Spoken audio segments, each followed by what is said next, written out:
All right, Maya, what was it like out there running with the pros? Oh my gosh, I was so nervous.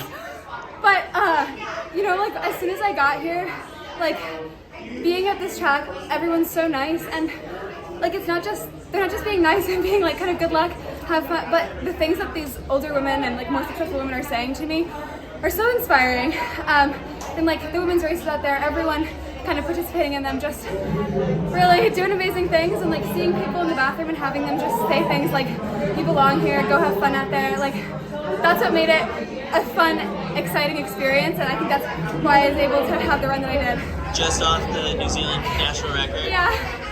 I had no idea. Like I talked to my coach, and we kind of thought like 425 to 427 was a pretty like reasonable estimate of where fitness was at.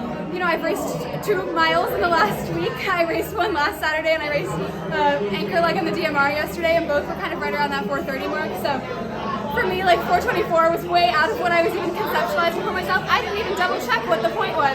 I knew it was 424, something to chase for next year.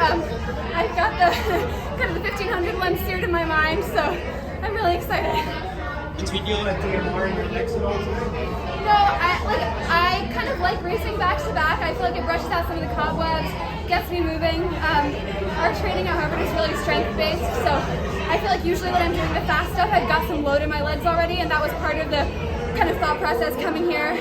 I also think, I'm not 100% sure, that I'll do the DMR mile at Nationals, don't quote me, but like we wanted to kind of practice and see how that feels, and if it feels anything like today, that's what I'll be doing. So the DMR was last week or yesterday? Yesterday. Yesterday. In Boston. In Boston. Yeah. So how was that travel like? What's been? I had my suitcase packed, and I cooled down, and I got in the van with my assistant coaches. They've been just like an absolute dream to have here with me. They're so supportive, and yeah. What was the difference between last week and this week running so much faster? Obviously, it's the winning times faster up front, but is there anything else that you think contributed? Yeah, I think last week, like I was running the race. I don't think I was racing the race.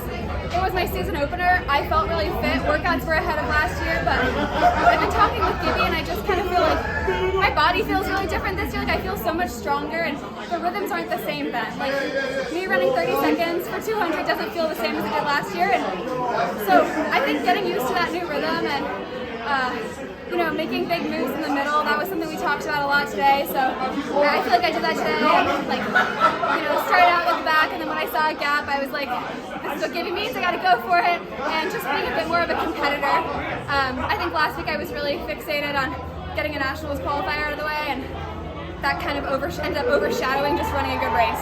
Well, nationals qualifier is like looking to be faster than like 431 now. Yeah. It's crazy. I know, so it's like I was on the bubble, I feel like last week. I was like, oh no, this is not my plan, so, but nice to get out of the way here. Do you have more confidence now that you're, in this season as you're a national champ already from last year? I think there are pros and cons, like in terms of confidence building. I think in some ways, like absolutely I'm more confident. I achieved my biggest goal in collegiate running, but it also means like I have to find new goals. And like, I feel like last year there was this singular, like if you were asked like what is your dream in this sport, like it was to win a title, and now like I have to have kind of, obviously I'd love to win another title, and I've got to like think of new dreams, and that can be a little hard. And then some expectations, navigating that has also been tricky, but we're working on it, and I've got a great team. Back to school tomorrow? Yeah, I actually have no class tomorrow, so oh, there you nice go. cheeky little rest day. Perfect.